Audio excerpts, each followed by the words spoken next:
Et bien tout le temps, j'espère que vous allez bien, c'est Kensei. Aujourd'hui on se retrouve pour une nouvelle vidéo. Et enfin, après toute cette absence, je peux faire une vidéo, pas de 3 minutes, mais plus de 10 minutes. Là, cette vidéo sera la review du chapitre 861 de One Piece.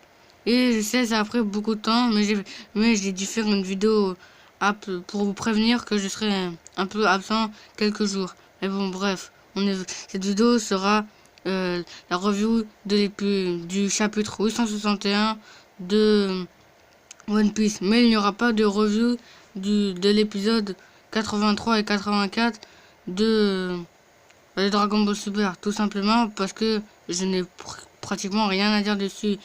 À part peut-être une petite preview, parce que j'ai bien aimé la preview de l'épisode 85, mais je verrai ça. Allez, c'est parti. Donc tout d'abord, nous voyons Kappa Bege et Vito qui s'occupent de la sécurité du Big Mom, enfin du mariage de Big Mom. Et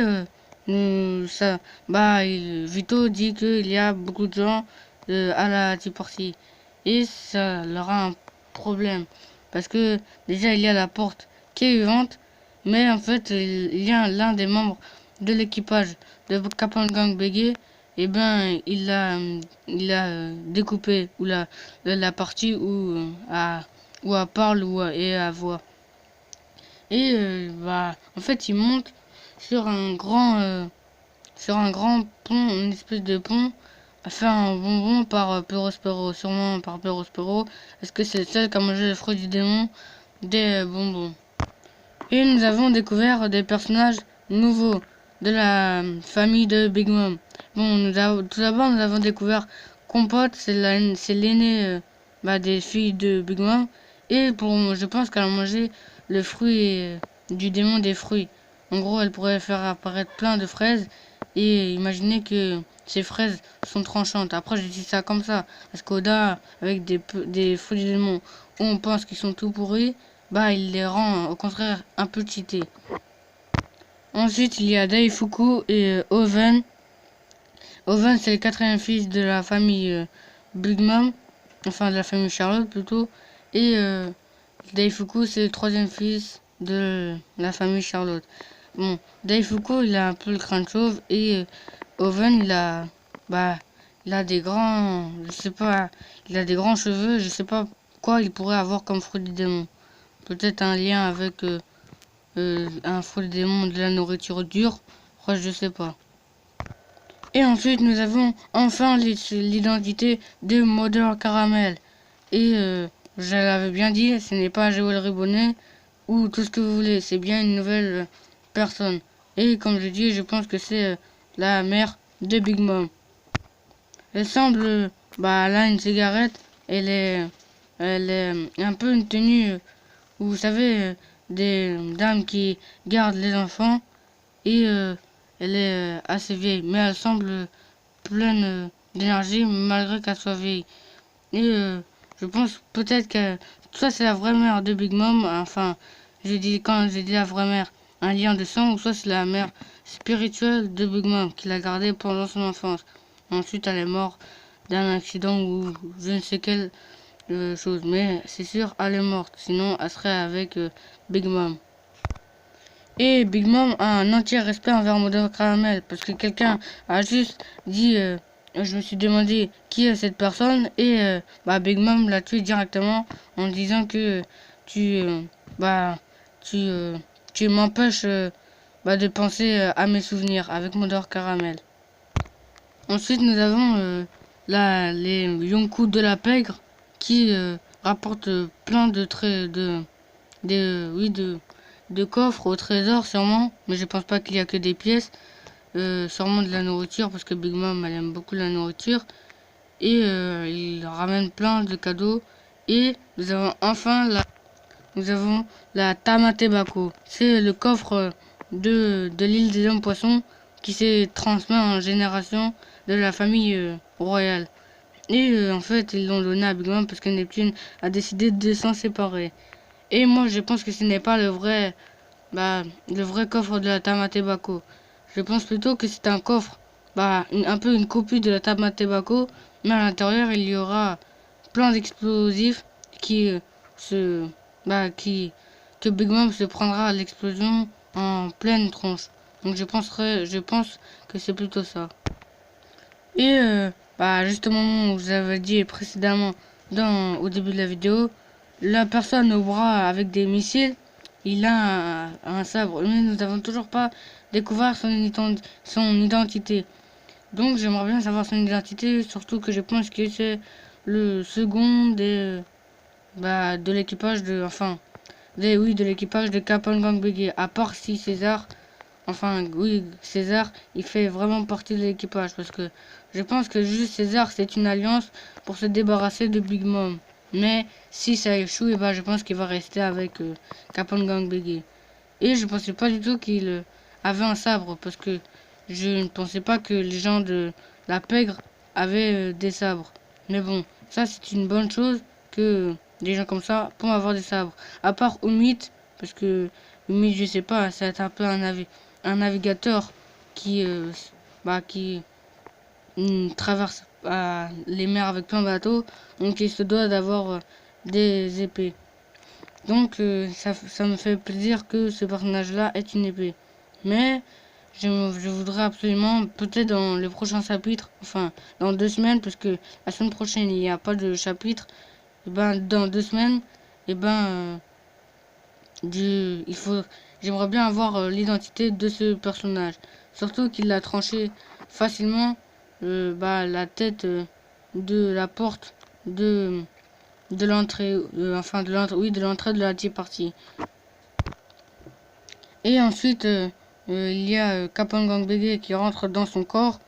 Et parce que tous les Mugiwara étaient dans son corps, tout le monde dort. À part Jinbe. Et même Brûlé dort. Alors que normalement, elle devait prévenir Big Mom que Capone Gang Biggie veut faire tomber Big Mom.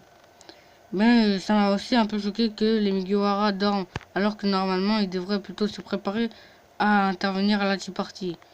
Et Jinbe dit à Capone Gang Biggie, non laisse, ça fait un peu le temps, ils ne sont même pas reposés depuis qu'ils sont arrivés sur cette île.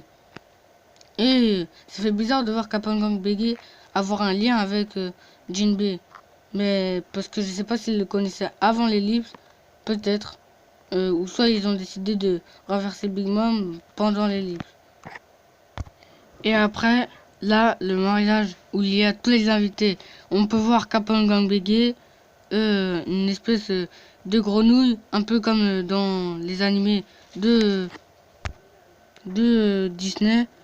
Il y a aussi Katakuri, Perospero et à gauche, je sais pas si vous êtes de ma gauche là, mais de ma gauche où il y a Capone Gang Biggie, il y a à moitié des femmes qui ressemblent à l'île de Amazon Lily. Je sais pas, je pense pas que les femmes d'Amazon Lily ils sont venus à la Tea Party, mais ils ressemblent un peu. Je sais pas vous, mais moi je trouve qu'ils les ressemblent. Et aussi avec eux il y a un espèce de chien, un chien renard. Je sais pas comment dire ça, un peu comme dans les animés aussi, qui semble un peu voleur aussi, qui fait partie de la Tea Party. Et il y a aussi les autres invités, il y a Judge Vinsmoke, Umit, et tous les Yonko de la pègre. Il y a aussi le chef cuisinier, je sais plus son nom, qui saute parce que je pense qu'il est content que la Tea Party va se passer. Après, je sais pas s'il sait que les Vinsmoke vont se faire tuer par Big Mom. Après, ça reste à voir. Et Katakuri semble pas très content que, je sais pas vous, mais si vous regardez bien sa tête, il est un peu jamais content. Oui, parce que on le voit toujours avec un air très sérieux. Après, je sais pas si il est d'accord avec le plan de Big Mom, mais j'ai hâte de voir son caractère et son potentiel. Ensuite, c'est bon, la cérémonie du mariage commence. Bon, là, Sanji, je sais pas ce qui tracasse, mais il est complètement bête. Je sais pas vous, mais regardez, il croit que tout ce qui s'est passé là, l'alliance avec Luffy de Capone Gang Biggie, que Big Mom ne va pas tuer les Vinsmoke, Et tout ça, ils pensent que c'était juste un rêve. Mais je sais pas vous, mais les pète. Mais après, je sais pas si je fais beaucoup influencer par Pooling. Mais là, je sais, même si je serais fait influencer par Pooling, je pense qu'il aurait pu résister. Et là, juste au moment où il y a la cérémonie, même Kapangang Bege le dit, il dit qu'il prend trop son rôle au sérieux. Il dit même que c'est un enfoiré. Alors voilà, moi je suis tout à fait d'accord avec Kapangang Bege. Mais en plus, on le voit bien avec Sanji qui a son œil en cœur. Donc ça signifie qu'il est vraiment très très content que ce mariage se déroule alors que normalement il ne devrait pas être si content. Parce que déjà Pudding va le tirer dessus. Enfin s'il s'en souvient, parce que je sais même pas si Sanji s'en souvient. Donc donc la cérémonie du mariage commence, la tea party commence. Les événements pour faire cacher la tea party va commencer aussi. Donc j'ai hâte d'être au prochain chapitre et je m'excuse pour mon absence. Donc on se retrouve tout à l'heure pour une vidéo sur la review de WrestleMania 33 et peut-être une vidéo sur la puissance de Broly. Et je voulais vous dire aussi que je prépare une théorie sur plusieurs personnages de One Piece. Sur Dufeld, sur Tsuru et sur l'un des membres des Gorosei. Et ils vont peut-être sortir cette semaine-là, sûrement. Donc moi je vous dis, abonne-toi si tu as aimé cette vidéo. Mets un like, mets un like si tu as aimé cette vidéo. Moi je vous dis à la prochaine. Allez, salut!